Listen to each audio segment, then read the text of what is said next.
ምለው እነዚህ ልጆች አላዛር ሚስቱ እናቱ ምናምን ሆነው የሚሰሩት የትዳር ኮንተንት የማይገባኝ ነገር ሪያሊቲ ሾው ነው። ሪያሊቲ ሾው ማለት የሚኖሩትን ህይወት ነው እያሳዩን ያሉት። እንደዛ ከሆነ ምንም ነገር ማውራት አልፈልግም ሪያሊቲ ሾው ከሆነ። ምክንያቱም አንድ እናት ይሄን ያህል የልጇን ህይወት እየበጠበጠች ይሄን ያህል አንድ ባል ነኝ የሚል ሰው ሚስቱን እየመታት እርጉዞና አቢዩስ እያረጋት እናትየው ፊት ለፊቱ ስትሰድባት ዲስሪስፔክት ስታረጋት ጸጥ ብሎ እያየ ሪያሊቲ ነው ብዬ ማመን ይከብደኛል።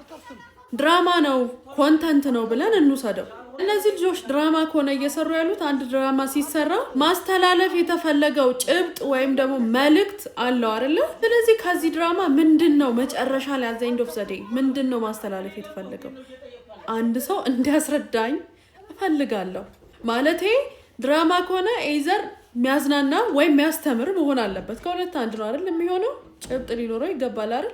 ማስጨነቅ ነው አይደል? ይሄ ልጅቷን ስታስጨንቁ እኛ እንጨነቃለን። እናትና ልጅ በሚስት ሲጣሉ እንጨነቃለን።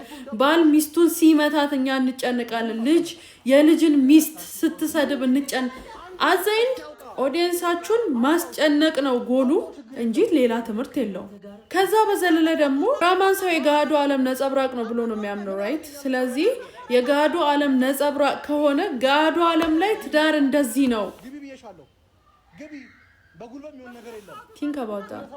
የመጨረሻው ደግሞ ኮንተንት ብላችሁ ይዛችሁት ነው ዴይ ቱ ዴይ ይሄንን ነው ክሬት የምታደርጉት ማለት እናንተ ሪሊ ትክክለኛ ሰውነታችሁ ላይ ትክክለኛ ማይንድ ሴታችሁ ላይ ይሄ ሪያሊቲው ላይ ሳይድ ኢፌክት አይኖረውም።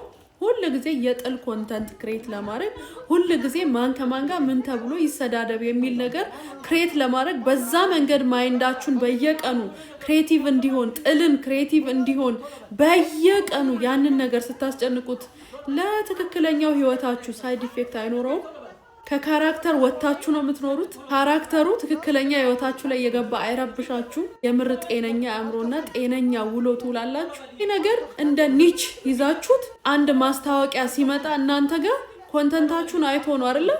የጥል ኮንተንት አማትና ምራት የሚቧቀሱበት ልጅና ሚስት የሚደባደቡበት ትዳር የሚባል ነገር ጦርነትና ኬዮቲክ ላይፍ መሆኑን የሚያሳይ ኒች የያዙ ሰዎች ጋር ነው ማስታወቂያ የሚመጣው።